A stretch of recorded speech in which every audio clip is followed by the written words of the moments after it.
Bien-aimés, c'est vrai, c'est que Dieu vous bénisse. Dieu bénisse tous les enfants de Dieu partout dans le monde de Sikabozali. Que la grâce de Dieu vous soit tellement favorable partout et Sikaboza. Zambe apambola biso. Zambe apambola ba famille nyonso. Partout bisika bozo zwa biso. Partout bisika bozo landa biso. Zambe apambola ba famille. Eza wabino prophète Timothée, votre serviteur. Oyo wapi tozo sambela pour la famille nyonso chaque fois. Tozo prier penzambe azo sala ba grande chose. Na ba vie ya batu tellement ebele. C'est votre humble serviteur le prophète Timothée Lukaïsa. Zamba pambola bandeko nyonso oyo bazo benga. Bandeko nyonso oyo tozala bango na kata ligne de prière. Zambe a visité bango. Ezala ba makambo ebele Zambe azo sala na ba vie ya batu. Kaka yonde na lobengi te na lokoti te na ligne de prière. Yango zomona peut-être makambo ezo umela na vie na yo. Opportunité yango topesi yo parce que lobby eza déjà les 30. To clôturer prière, il y a délivrance, il y a ba première né nyonso. To clôturer yango.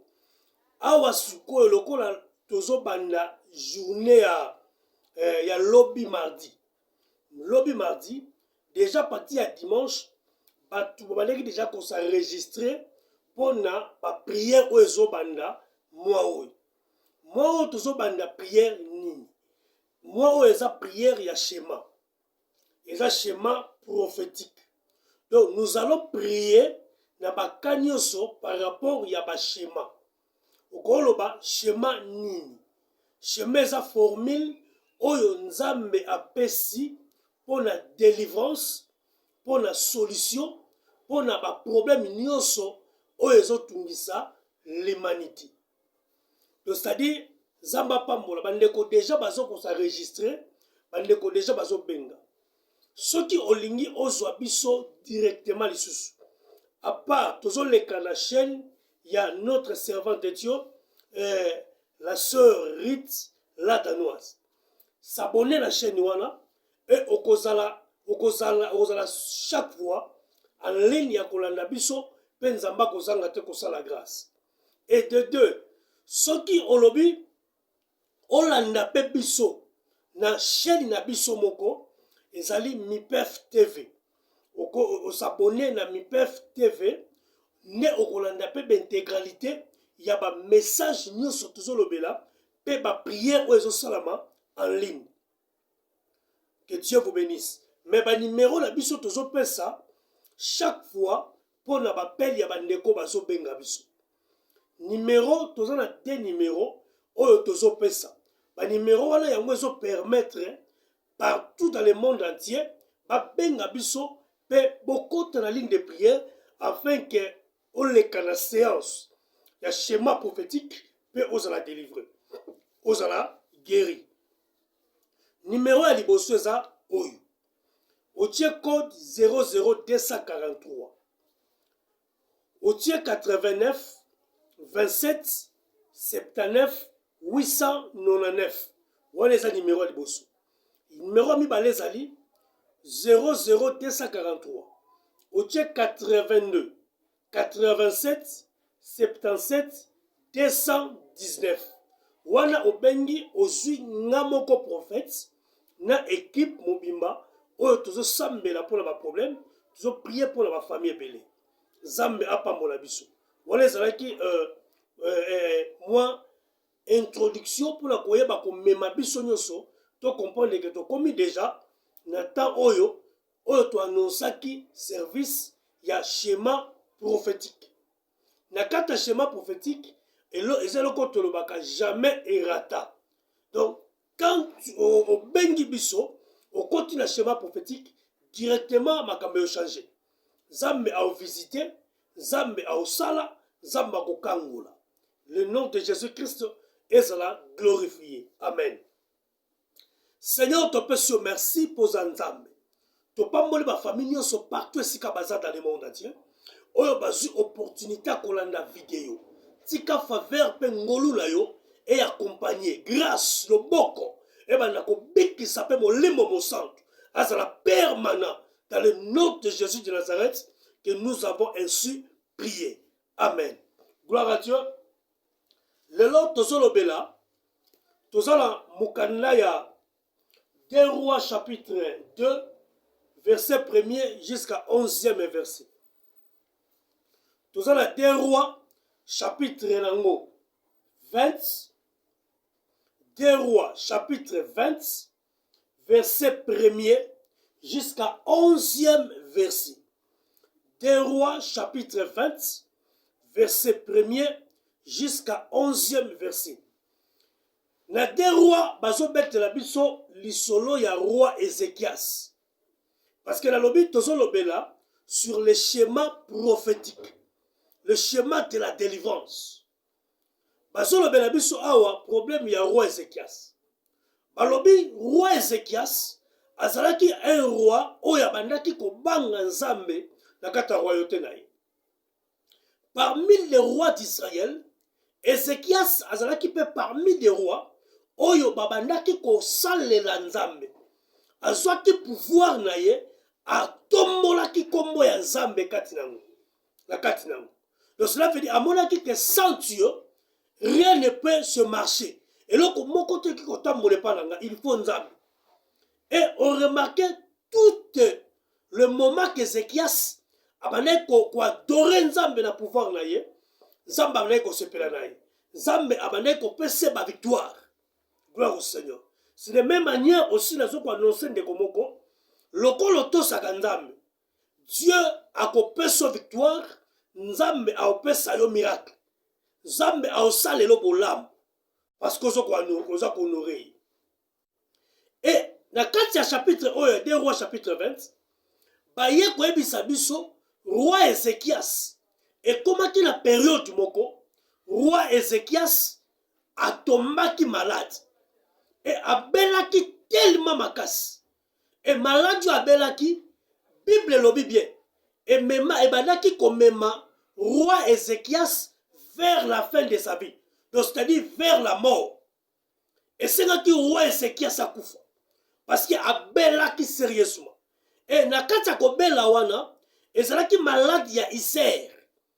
Ba pote bandaki kokata na nzoto. Ba pote bandaki kobime na nzoto.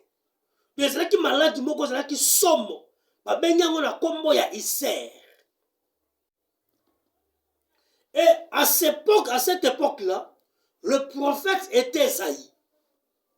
Et pendant que le roi Ézéchias azobela, Nzambe ayebisi Esaïe le prophète. Alors bi kende koyebisa roi Ézéchias. Abongisa ndaku na ye. Apesa ba ordre na ndaku na ye. Parce que maladi oyo azobela ezoboma ye. Nzambe ayebisi prophète. Prophète a memi pe message. Et pas ya roi. Ayebisi roi maladi ozobela okufa. Mais Nzambe alobi préparer ndaku. Bongisa bandaku pesa ordre na ndaku na yo. Parce que ozokufa. Voilà pourquoi Ézéchias a kokaki kokufa te sans avertissement Nzambe. Parce qu'il craignait le Seigneur. Et voilà pourquoi il s'appelle de Komoko Zonangai. Ce qui Nzambe a tindaki Esaïe, a qui ne quoi vêtu roi Ézéchias, qui a bongi sandak. Toi aussi, comme tu crains le Seigneur, au coquille jamais kokufa mort brisque. Au coquille jamais kokufa mort subitité. Avant yokufa, il faut que Dieu a envoyé l'un de ses serviteurs pour t'annoncer. Voilà pourquoi Neno Lobaka Boye n'a pas arrêté ba mort brisque, ba mort à tension, ba mort à accident, na vinonga na longo liango. Toko ni melongo nanga ke longwe loba nanga amen esikozali. Merci. Et Bible solo baboye, tangu ba yebisi roi Ézéchias. Prophète annoncé, roi boya kité, roi yoki. C'est ainsi dit l'Éternel. Parce que Bible solo ba, Dieu ne change pas dans sa parole. Dieu a prononcé. Et Esaïe a tourné le dos, a commis kozonga, kobimana palais royal. Et la Bible dit ceci, Ézéchias a tourné face vers Mir. Abandi ko yebisa Nzambe. Abandi ko rappele Nzambe. Nenga saleli Nzambe. Abandi ko rappele Nzambe. makambo ya saleli nzambe. Alobi non Seigneur, na kokufa boyete kanisa quand même. Musala na saleli. Kanisa quand même. Ba bien fort na sali. Kanisa quand même. La Bible déclare pendant que Ézéchias sazo sambela. Et pas une nzambe. Dieu est en train de livre des souvenirs. Nzambe abandi kotala na ba souvenir. Nzambe abandi kotala na ba souvenir ya yene Ézéchias. Et Dieu a vu, il y avait des souvenirs. Et la Bible dit, Dieu se souvient à Ézéchias. Alléluia. Balobi nzambe akanisi Ézéchias. Voilà pourquoi les nègres s'en décomoko. Comme Dieu a pensé à Ézéchias. Pendant qu'Ézéchias a été terrassé par la maladie, il voyait, il sentait l'odeur de la mort. Mais lorsque Ézéchias a rappelé à Dieu les souvenirs, la Bible dit Dieu se souvient. C'est de même manière que je prophétise à une personne. Si les gens refusent à te faire du bien, mais il y a un Dieu dans le ciel, cet après-midi, il va se souvenir de toi dans tout ce que tu fais pour lui, à cause de lui et pour la gloire de son nom. La Bible dit Dieu n'est pas un homme pour oublier le travail de chacun. Ézéchias a fait la prière. Nzambe a se souvenir d'Ézéchias. Maman n'a pas sûr que Nzambe a se souvenir. Au coup faté na sidawa. N'a pas sûr que Dieu va te souvenir. Au longa musala walate. N'a pas sûr que comme tu as travaillé pour Dieu, comme tu as exercé pour Dieu, même si tu es dans le lit de l'hôpital, tu ne mourras pas parce que le Dieu qui a se souvenir qui d'Ézéchias, il va aussi se souvenir de toi pendant que je parle maintenant. Gloire au Seigneur. Alléluia. Et Ézéchias, quand nous sommes à se souvenir, balobi Esaïe, abimaki na courte, Zamba ebisi alobi, zonga pa ya roi Ézéchias. Yebisaye, a okufa lissusute. Gloire au Seigneur. Yebisaye, a okufa te. Mais bien aimé dans le Seigneur, je suis venu te dire, batu balobaki déjà okufa posa la sida. Batu balobaki déjà okufa posa la prostate. Batu balobaki déjà, bataki déjà fait na vie na yo. Balobaki déjà que libala wana ko bonga lisusu te pour obebisi. Balobaki déjà que musala wana okosala ngo lisusu te pour ese kufi. Mais moi Dieu m'a envoyé en tant que prophète de l'Éternel pour la koya koyebisa yo, pour la koya ko annoncer yo. Tu ne mourras pas selon les calculs des hommes. Tu ne mourras pas selon les calculs de ton père, mais toi tu mourras, toi tu vivras selon les calendriers d'Elohim. Si tu crois avec moi, tu es le calendrier d'Elohim. Gloire au Seigneur. Alors, tu ne mourras pas fate. Quel n'est quoi ebisaï? Yaya, yebisa bato baozala liwana yo. Que yo kufate. Tu verras. David a dit, je ne mourrai pas. Je vivrai. Et je raconterai le sceptre de l'Éternel. C'est de même manière aussi. Toi aussi, tu ne mourras pas entre les mains des hommes. Tu raconteras le sceptre de l'Éternel. Au contact de la misala ya nzambe na santé na yo. Au contact de la misala ya nzambe na libala na yo. Au contact de la misala ya nzambe na musala na yo. Quel que soit ma calcul ya bato. Na lobia ko simbate parce que l'Éternel a envoyé son prophète au nom de Timothée Lukaïsa pour te dire tu ne mourras pas entre les mains des hommes. Et ça la mutu mokote a koki kocha vilgir a kocha point na vie na yo non. C'est Elohim notre Père. Comme il n'a pas encore décidé pour toi, je viens t'annoncer, tu ne mourras pas, tu vivras et tu raconteras encore les œuvres de l'Éternel. Dis Amen. Gloire au Seigneur. Et la Bible dit Ézéchias a songi. Esaïe a songi. Ayebisi Ézéchias. Alors bien, ainsi parle l'Éternel. Dieu a yokio. Et le Seigneur m'a dit, tu ne mourras pas. Gloire à Dieu. Tu ne mourras pas. Yes. Je dis à une personne, Dieu a vu ta souffrance. Dieu a vu ta souffrance. Aujourd'hui, Dieu m'a envoyé pour t'annoncer une bonne nouvelle que tu ne mourras pas. Vina yoko suka nenge batu ba okalikilete. Mais finalement, ils ont continué à souka nenge nzamba lingeza. Gloire au Seigneur. Et tant où Ézéchias a su message à Sepeli, mais guérison Ézéchias et soukaki kaka na malobate kenzamba lobi.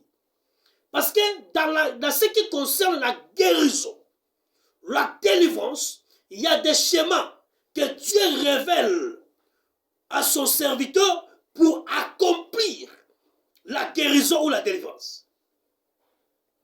Prophète annoncé, tu seras guéri. Mais Dieu a parlé. Mais la guérison doit être accompagnée par la formule ou le schéma prophétique ou par la révélation où ils ont appuyé et ça qu'on confirmé guérison. Et tant que nous avons Esaïe, Yebisi a kobikate, Ayebisi a kokufate. Esaïe a annoncé. Mais tant que Esaïe a annoncé, il fallait maintenant que Nzambe appelle sa formule. Oyo ya guérison Ézéchias. Parce que batebele ba comprendre te. Bakanzaka tant Nzambe lobi Ézéchias okufate obiki na bakisi 15 ans, malamoko abiki na bakisi 15 ans. Non. Dieu a révélé le schéma par lequel on doit utiliser pour accomplir la guérison d'Ézéchias. Quelle était maintenant la formule? Si vous prenez 2 rois, au moment dans le verset 11,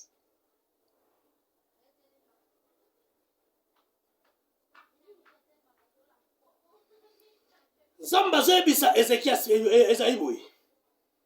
Alors bien Esaïe, prenez une masse de figuier. Alors bien, soit masse de figuier. Bon pas coller dans nzoto. Bon soit masse de figuier. Bon pas coller dans nzoto. Masse de figuier ezali ba poso ya mbuma. Oyo ya figuier. Alors bi bozwa yango ba masse ba poso. Bozwa mbuma wana bolongoli ba poso nango. Soki bolongoli ba poso, bo banda ko pakole yango na isina ba pota wana. Bo banda ko pakole yango na nzoto. Après 3 jours à Kobika, n'a qui se présenter na Katsatam. Donc c'est-à-dire Dieu a parlé, Dieu a envoyé la guérison dans la parole, mais le Seigneur a révélé la formule. Le Seigneur a révélé le schéma. Or, le schéma de la guérison Ézéchias, c'était le masse de figuier. Et c'est là qu'il va poso, il y a figuier, babanda ko pakole dans les autres. Et tant que vous pakole dans les autres, poso, né Ézéchias a zokobika, malgré avait la parole. Gloire au Seigneur. Donc, révélation est parole est liboso, révélation est à mibali. Pour la guérison.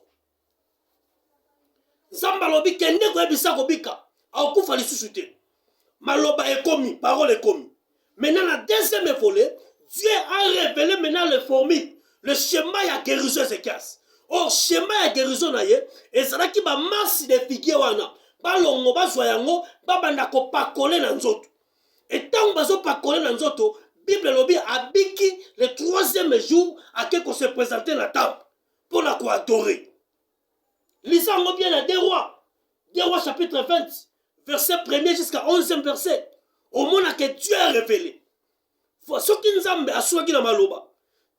Guérison n'est pas manifestée. Il peut guérison se manifester. Et Seigneur est accompagné. Il y a formule pour guérison comme un réel. Parce que nous avons besoin de belé. Oyo a répondu à la besoin de biso. Nous avons besoin de belé. Oyo a biki sakabiso. Voilà pourquoi on remarque. Et ça la mutu muso azo lukanzambe.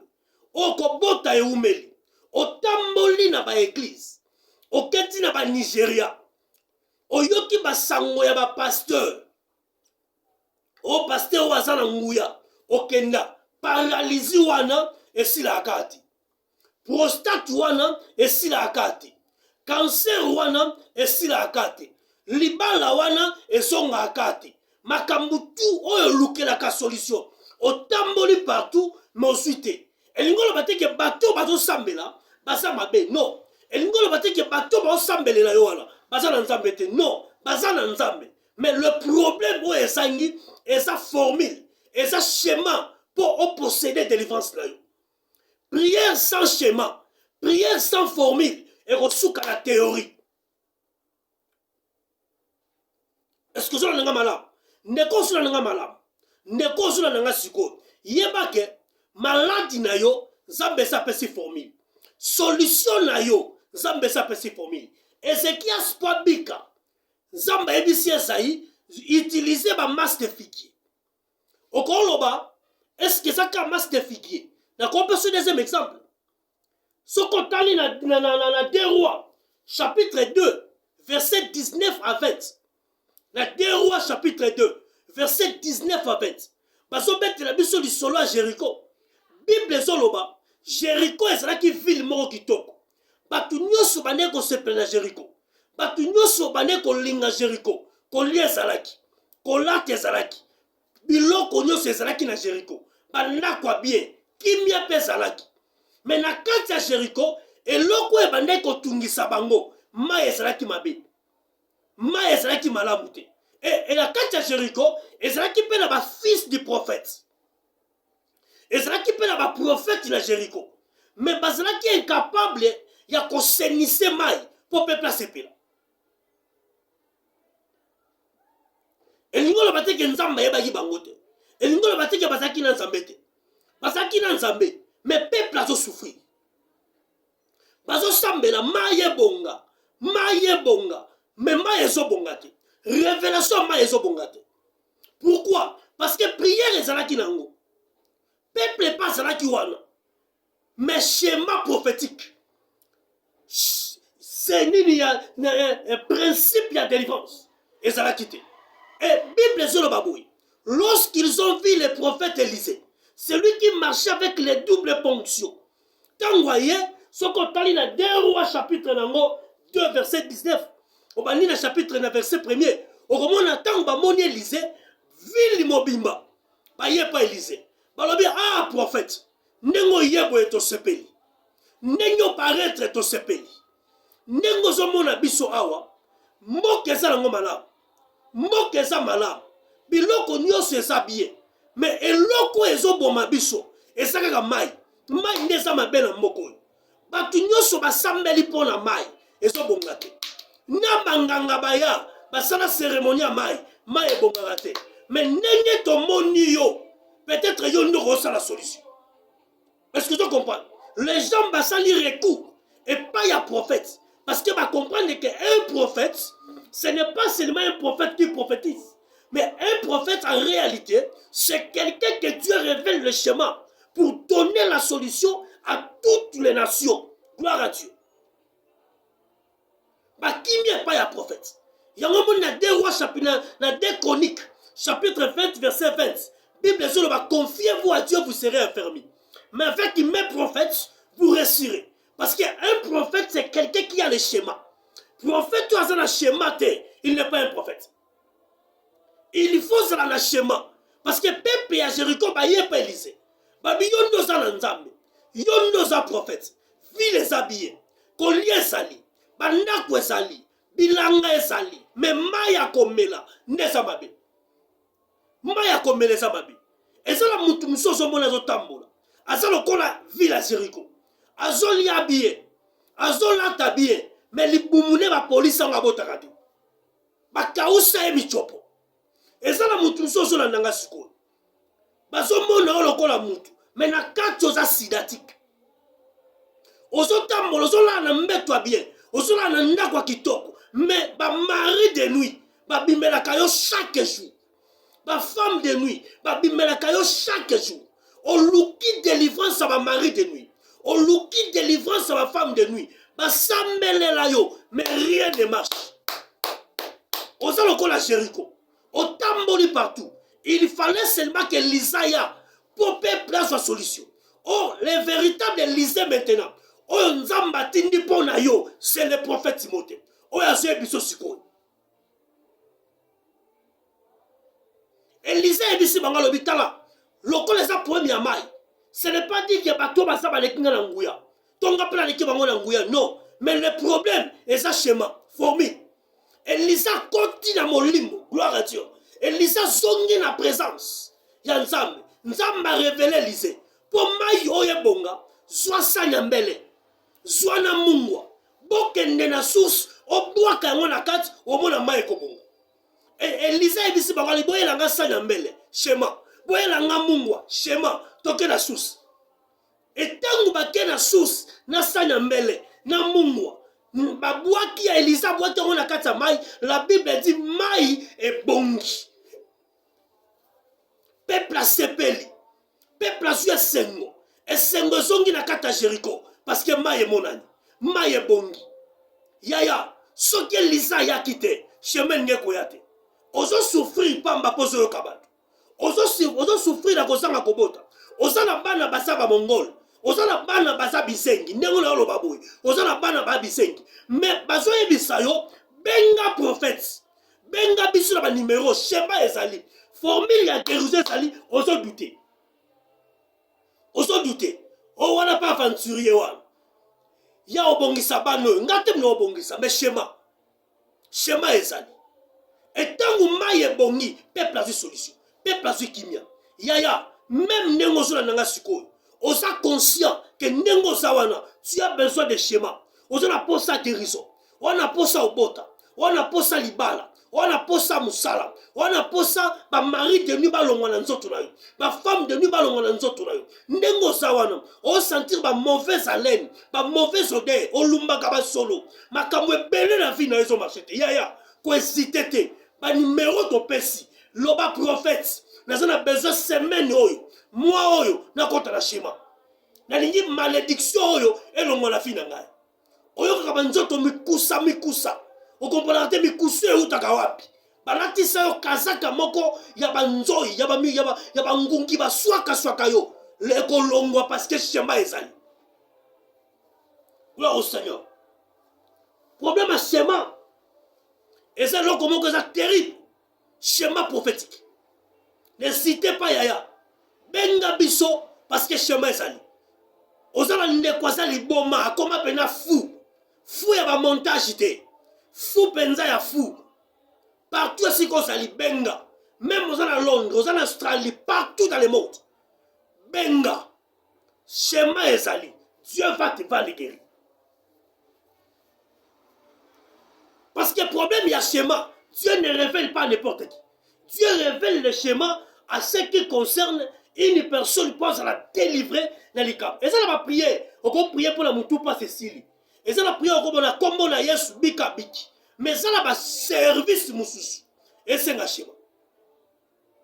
Schéma. Voilà pourquoi on a ce dernier exemple. Dernier exemple, au moins que schéma, il y a un miracle. Ce qu'on a dit dans Jean chapitre 1er, et Jean chapitre 9, verset 1 à 12. Jean chapitre 9, verset 1 à 12. Parce que expliquer l'histoire histoire moko, il y a avec l'aîné. Alors, Jésus a zotambola na disciple. Bakutani na avec l'aîné. Maintenant, bakutani na avec l'aîné. Et là, on est les quatre. Avec l'aîné à se présenter le à Jésus. Avec l'aîné, moutoua botama monate. Ayebi ata moïte, ayebi ata couleur à ma belete. Aye liboso à Jésus. Ce n'était pas le premier aveugle. Oh, Yesu abikisaka. Yesu abikisaka bâtiment, le bala bango qu'il te fasse l'autre fois. Aveugle belé, Yesu abikisa. Na maloba la prière. Mais tant akutani na aveugle né. Bible sur le baba disciple va tourner Jésus. Seigneur, et l'on ne sali pour moutoya comme aveugle. Est-ce que ma parent n'est pas ça quand ils sont? Toi, c'est un problème à battre. Yesu alobi na bango tala. Et ça problème ya ba parents na été. Et ça peut problème ité ya péché. Mais aveuglement oyo. Et ça pour que la gloire de Dieu et se glorifie. Gloire au Seigneur. Oui, mais pourquoi ma disciple batunaki?